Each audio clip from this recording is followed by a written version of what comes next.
Today, we're gonna bridge the gap between I bought some emergency gear and I don't know what to do with it, and I have my gear, my family or my group has gear, we all know how to use it, and we all have an emergency plan. So if you're anywhere in between, or if you're already super prepared but you need a quick refresher, stick around until the end because I'm gonna make sure that your comms gear is squared away and that you have a proper plan to make sure that you can communicate in an emergency and that you don't have gear gathering dust in a cabinet. I'm gonna help you get into it interactively by showing you how to make a communications exercise plan. So stick around and I'll show you how to make sure that your emergency communications plan and gear will work for not just you, but your entire family. But before we do that, please like and subscribe. It really means a lot to me. Your emergency radios won't work in an emergency if you don't know how to use them. Simple concept, right? Well, life can get busy and we buy this emergency communications gear and sometimes forget that we even have it. And unless we set aside the time to train ourselves and the people we wish to communicate with, then the odds of successfully communicating in an emergency are pretty slim. Oftentimes we get the gear and we think, I'm gonna learn how to use this, or I could learn to use it in an emergency, or we just don't even think about it at all. The purchase itself was cathartic. It feels like insurance, like you feel good that you have it somewhere in a drawer or a cabinet, but you forget that you actually bought it for a purpose. But planning out the situation first will reveal to you the type of gear that you're going to need. The thing you're even planning for is going to inform what you do and what you buy. Let's take a step back and consider for a moment, do you even have the right tool for the job? This requires us to consider what it is we even really need in the first place. If you bought 10 Baofangs on sale, and you're nowhere near the people that you want to talk to, well, they aren't completely useless, but they really might not fit the function of the tool that you need. Or maybe you bought some rapid radios and you didn't realize when you bought them that they strictly rely on the cellular network to work at all. That might not always be a problem, but it could be a problem if what you're planning for involves cell towers being down or mass power outages. So a critical analysis of your situation and your needs has to be done before you start buying gear. If you already have some gear and you don't know how to use it, just wait. We'll get into that and you could still make use of it. It might just not be as efficient as you'd originally hoped. If we want our emergency radios to work, we have to realize that the only reason we are needing to use emergency communications is because the scene has been set by some greater emergency. Your plan and your gear are going to vary based on different situations. So before you start buying gear, we need to figure out what situations you're even up against. If you have an emergency radio and it's not going to fit your situation, that could be a problem. For the purposes of this video, we won't get too deep into niche corner cases, but let's just go forward with a general purpose emergency communications plan. Let's frame the problem. Who is it that you want to communicate with? What are they capable of? Where are they going to be? And how do they know to talk to you? This is the tricky part. You have to make a plan before these things happen to follow any kind of concerted line of reasoning. Once a plan is created and distributed, you have to make sure that everybody in your group understands the plan. And at that point, you can select gear and start your purchasing. If you already have the gear, you can try to make what you have fit the plans that you've made. A lot of this is going to look like a leadership exercise. If you're the head of household or if you're in charge of making this type of plan for your group, you're going to have to think strategically about the capabilities of the individuals in your group, or the group's collective capabilities, or the types of threats that you will specifically be facing. It's gonna take a little bit of homework to come up with a good plan and a good gear list. When considering the people in your group, you could start to think about individual capabilities. So if you have somebody in your group that is GMRS licensed, ham radio licensed, and understands everything about radios, that's probably a really good person to rely on for making your gear list and training when it comes to communications. Now that same person might not know anything about vehicles or medical care or things like that, other things that you might need in an emergency situation. But that's okay, because you'll be leaning on that person specifically for their communications expertise. One thing to consider is that not every single person needs to be trained in everything. If you have young children or people in your family or group that you know you're going to need to communicate with in an emergency, but you're also absolutely sure that they are not going to take the time to train themselves on, say, getting like a ham radio license, figuring out all the nuances of using handheld transceivers, then perhaps it's important to consider alternatives to, say, ham radio for everybody in the family. I can already feel the comments creeping up on this one because it's happened before. I'll just say this once. It doesn't matter how many times you comment it, there are just some people that are not going to get their ham radio license. Just remember, there's only about 700,000 people in the US with their ham radio license, so that leaves hundreds of millions of people that have not taken the time to do it, and they're not going to, so we need to get past that. So this realistic approach will allow us to see what types of individual capabilities we can really count on. Like, for example, a GMRS license that I get covers my entire family. That's something that I can rely on. If I have a bunch of Baofeng radios that I've distributed to my family, that's not necessarily something I can rely on because I'm not positive that every single person in my family understands ham radio well enough to use that type of device in an emergency. We can think of this as a group capability rather than a capability each individual is going to need.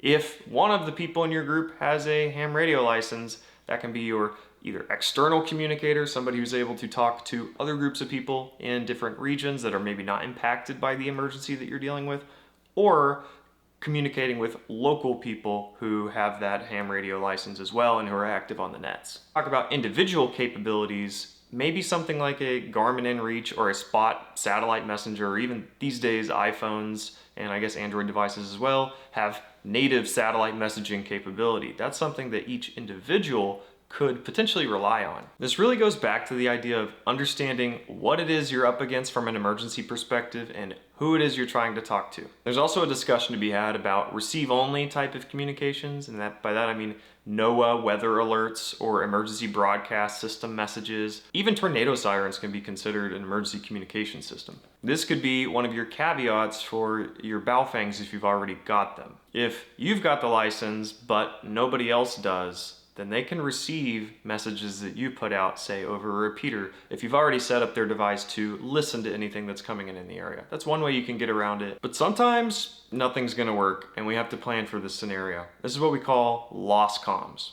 So in a situation where none of your comms are working or lost comms, you're gonna have to set up a backup plan. And this might not even be a communications backup plan, it's a broader part of emergency planning. Maybe you set up a rally point or a rendezvous based on different timing intervals. Regardless of how you do it, you have to think about it, and it has to be a part of your plan that is distributed. And from there, it can even get more complicated. For example, if you don't know how you're gonna get to the rally point, you need to make evacuation plans. And from there, it's just plans nested inside of plans. And you can see how quickly this unravels if you just bought some radios and you don't know how to use them. This can get really deep. And it can get really overwhelming really fast if you don't really cage what it is you're trying to make a plan for. Do a quick overview of some of the popular gear that is available because I know some people are going to want different suggestions. Something that's really hot right now, Starlink. There are plenty of battery systems that are on the market these days. I personally prefer Starbat, but there are others. If you lose power and you want to power a Starlink mini terminal, then it's a good way to get information gathering from outside of your area if the internet is still up. Also important to consider that Starlink is a company, so things can happen. Maybe a company can block access in certain areas. Perhaps there's a software bug or a malicious virus that takes the network down. You're essentially relying on a company to keep the system up, and if there is a worldwide emergency going on, that might not be their top priority for you. Starlink is a decent emergency radio system, but it's not the end-all be-all. It still has its flaws and it could still go down. It's also somewhat expensive. Another option that has similar critiques would be satellite messengers. They're a little bit expensive. They do rely on either the Iridium satellite constellation, think the Global Star satellite constellation as well. They can be pretty pricey too, especially a Garmin inReach. If you get the Garmin inReach 2, I think it's in the hundreds of dollars, maybe $400 or $500 per unit, and that can stack up. You also need a subscription service just to use it. There are other cheaper options like Spot. I think the Spot Gen 4 is moderately priced, and I think it uses the Global Star constellation, but if you're using the Global Star constellation, those messages aren't instant. So there's always going to be trade-offs for the cheaper gear. One piece of gear that people typically already have on them at all times is their cell phone. And there are a lot of ways that you can use your cell phone to be a really good emergency radio or just an emergency planning system in general. Now there's always at least one EMP bro in the comments who says, your phone's never gonna work in an EMP, but EMPs are extremely improbable, and if we have EMPs, then we've got some bigger fish to fry. But for the vast majority of emergencies, your cell phone is going to keep working even if you don't have cell service or Wi-Fi. One really cool thing that you can use your cell phone for is to download our app, ReadyPlan. ReadyPlan is a software that I have designed to go onto your phone, either Apple or Android, to help you with emergency planning. So it helps you make plans, helps you distribute those plans, just like we've been talking about, and there is a free downloaded version. There are premium versions that include more premium options like larger groups and more plans, but the base plan is free. So if you want to make sure that your cell phone is set up for an emergency, even if you don't have cell service or Wi-Fi, download ReadyPlan and be supporting us and the app's continued development. And if you prefer paper, we have paper contingency planners, which are used to do emergency planning on Amazon and on our website. So besides Starlink, satellite messengers, and your cell phone, there's the obvious, just general broad term of radios. So what a lot of people think of as emergency radios. So that's GMRS radios, FRS, CB, MERS, I'm probably forgetting one, but then there's also ham. GMRS, FRS, CB, and MERS are all really good for local comms. Ham radio, on the other hand, does all of the above, local, and it can also do worldwide communications using HF. The issue with ham is that, like we talked about before, really high barrier to entry, especially if you're trying to transmit. And to be clear, the other barrier to entry there is often cost. Ham gear is for hobbyists, and oftentimes hobby gear is expensive. Once you've decided on your suite of gear that your family or group is going to be using, it's time to get to training on your gear. You must understand how to use your gear by reading the manual and practicing. Let's say you've got all of your gear, you've learned how to use it, everybody in your group knows how to use it. All the pieces are there, right? Well, if you've ever tried to use a piece of equipment during an emergency when stress is high and everybody's flustered, you'll know what I mean when I say it doesn't always work that way. A lot of times, unfortunately, we don't rise to the occasion, we fall back to the level of our training. And in this case, by training, I mean how much we've actually practiced under stress with our equipment. Any of you that have experienced a real emergency and had to do some sort of operations during an emergency, you'll know that oftentimes theory can go out the window and you just go back to exactly what it is that you know. A lot of times what you know is what has been pounded into your brain by practice. When I say your emergency radio won't work unless you do this, I really mean unless you practice. Practicing can be really hard because people's schedules are busy and you might not even know where to start, but I'm going to show you how to apply a framework to your emergency planning approach. This will give you a structured method by which you can respond to an emergency scenario, specifically from a communications perspective. Here's the framework. Step 1, you need to name and define the scenario. Sounds really simple because it is. This could be something like, there is a power outage, or there is a hurricane coming. Something simple and that you know you need to plan for. In fact, it's better to start simple in general. Oftentimes, what we'll find is that common threads get teased out through each of these. For example, a hurricane causes a power outage, let's say, but a tornado could also cause a power outage. Or like large-scale civil unrest could also cause a power outage. The common thread here is a power outage. So if you plan for emergency communications in a power outage, then you probably have a lot of bases covered. So once you've named and defined this scenario, you can draw a realistic timeline. The start of the timeline should be the beginning of the emergency, and the end of the timeline should be one of a few things. Either you have properly evacuated the area, you are now in a safe and stable situation, or the emergency has ended. The hard part comes next. This is where it's going to take finesse and creativity. You're going to have to create different starting scenarios. For example, on a given weekday, maybe you're at work, your spouse is at work, and your kids are at school or otherwise dispersed. That's one type of situation you could run into.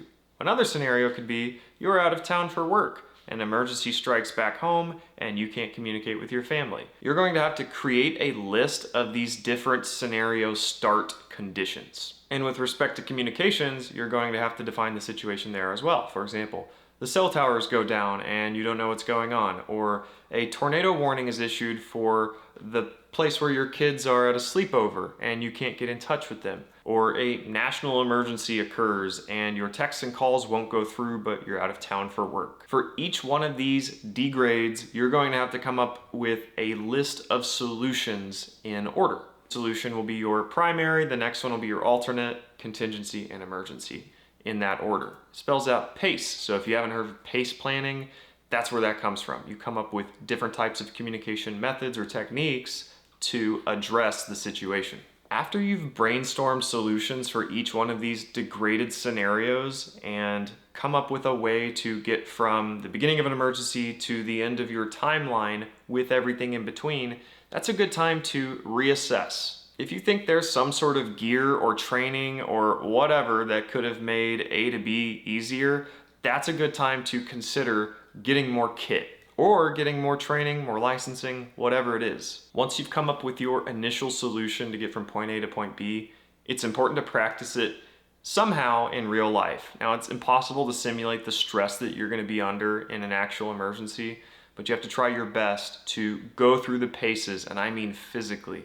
Like, make people stand at different areas so they can't see each other, drive to the other side of town. This is the only way you're going to be able to poke holes in your planning. And again, the reason that your emergency radios aren't going to work is because you might not have a plan. So it is really important that you not only have this plan, but you have practiced it at least once in real life, but hopefully multiple times, enough to where you have picked apart all the different weaknesses of the plan and improved it through several iterations. Best of all, after you've done all this practicing and exercising and you've come up with your perfect plan, make sure it's recorded in our Ready Plan app, because it's a really good place to dump all this information, share it between all of your different family members, and then update it anytime something changes. For a quick recap, make a plan before you buy the gear.